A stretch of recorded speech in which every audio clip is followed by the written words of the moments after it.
Most gardeners are still burying their potatoes too deep, crowding them too tight, and then, wondering why they pull up a handful of marble-sized tubers at harvest.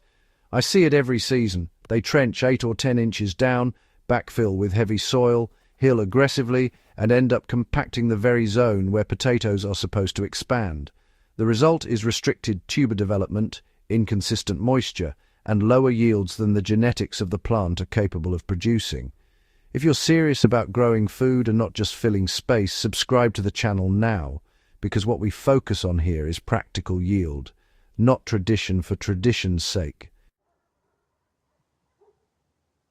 The method I'm going to walk through today is what I call the lost potato method. It's not trendy, it's not new, it's actually older than most of the advice circulating online. And when applied correctly, it consistently outperforms deep trenching and aggressive hilling in raised beds and in ground systems. Let's start with what most people get wrong about how potatoes actually grow. Potatoes don't form along the entire buried stem the way many gardeners assume. Tuber initiation happens along stolons that develop from the seed piece, and they need loose, oxygen-rich soil with stable moisture to expand properly. When you bury seed potatoes too deep in heavy soil, especially clay, you reduce oxygen and create compaction pressure. The plant survives, but it doesn't thrive.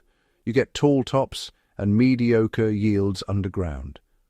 In my own backyard trials, I compared a traditional 10-inch trench method against a shallow set, heavily mulched system in 2 identical 4x8 raised beds. Same seed variety, same compost base, same irrigation. The shallow method out-yielded the trench bed by almost 30% by weight, and the tubers were more uniform. So here's what the lost method actually looks like in practice. You stop digging deep trenches entirely and focus on building the tuber zone above the original soil line instead of below it. Instead of trenching 8 to 12 inches down, I set my seed potatoes just 3 to 4 inches deep into loosened soil that has already been amended. That soil is not raw, native dirt. It's a blend. In raised beds, I aim for roughly 40% screened compost, 40% native or bulk topsoil, and 20% coarse material like leaf mold or partially broken down wood chips to increase airspace. In ground, I broad fork first and incorporate 1 to 2 inches of compost across the surface rather than digging a trench. Spacing matters more than depth. I give each plant 14 to 16 inches in all directions. Crowding potatoes is one of the fastest ways to shrink yields. More plants does not equal more production if they compete for the same root zone. Now here's where the real difference begins. Instead of hilling with heavy soil repeatedly, I build the tuber zone using loose organic material layered gradually as the plant grows. When shoots reach about 6 inches tall, I add 4 to 5 inches of loose straw or partially composted leaf mulch around the base, covering about 2/3 of the stem but leaving the top growth exposed. I don't pack it down. Airflow is critical. 2 weeks later, when the plant pushes through again, I repeat the process, another 4 to 5 inches. By mid-season, the plant is growing through 8 to 10 inches of loose organic material sitting on top of the original soil surface. This is where yields change. The stolons form in that loose, oxygen-rich mulch layer, and tubers expand without fighting compaction. Soil temperature stays more stable. Moisture fluctuations are reduced dramatically. In one of my outdoor beds during peak summer, bare soil was hitting 95 degrees Fahrenheit at 2 inches deep. Under 8 inches of straw, it stayed closer to 75. That stability alone increases tuber size consistency. Now let's talk about water, because this method changes irrigation strategy. Traditional trench systems often lead to uneven moisture. The bottom stays wet while the surface dries out. With the lost method, you're watering a layered system. I water deeply but less frequently, aiming to moisten the entire mulch column down into the root zone. In sandy soil, that might mean watering every 4 to 5 days during hot weather. In heavier soil, once a week may be enough. The key is consistency during tuber bulking. If moisture swings from dry to saturated repeatedly, you get cracking and scab issues. The mulch layer acts as a buffer, reducing those swings significantly. Let's address the nitrogen myth before it becomes a distraction. Yes, fresh straw or carbon-heavy mulch can temporarily tie up nitrogen at the surface. But remember, your root zone is in the soil below. I apply a balanced organic fertilizer at planting, something close to a 5-5-5 ratio at about half a cup per 10 square feet, worked lightly into the top few inches. That carries the plant through early growth. By the time stolons are forming in the mulch layer, the soil biology has already stabilized the nitrogen cycle. In raised beds, I've measured leaf color and vigor between mulched and unmulched systems, and the mulched plants consistently maintain deeper green foliage deeper into the season without additional feeding.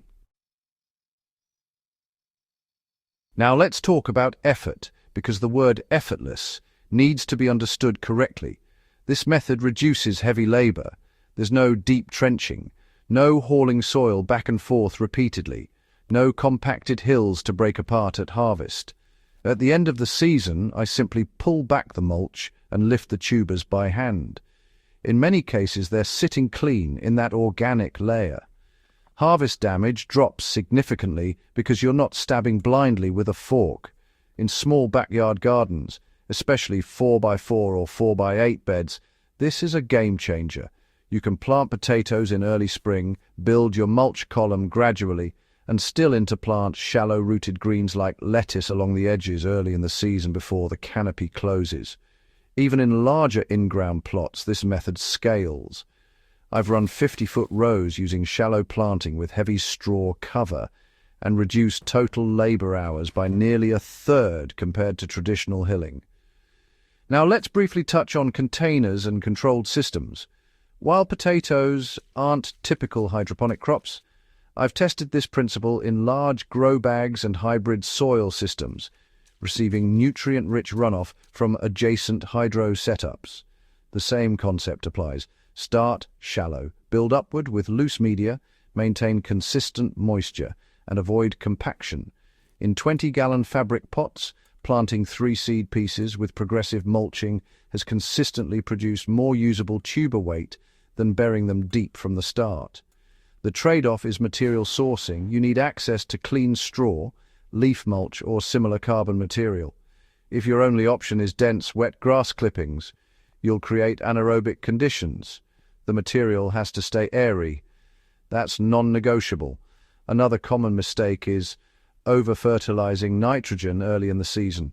Lush foliage does not equal higher yields. Excess nitrogen delays tuber initiation and encourages top growth at the expense of underground production. Keep nitrogen moderate and ensure potassium is adequate. Potatoes are heavy potassium feeders. A wood ash amendment at very light rates, about 1 cup per 10 square feet worked into soil before planting, can help in low potassium soils, but don't overdo it or you'll raise pH too much. The loss method works because it aligns with how potatoes naturally expand when given loose, biologically active growing space. It shifts your focus from digging deeper to building smarter.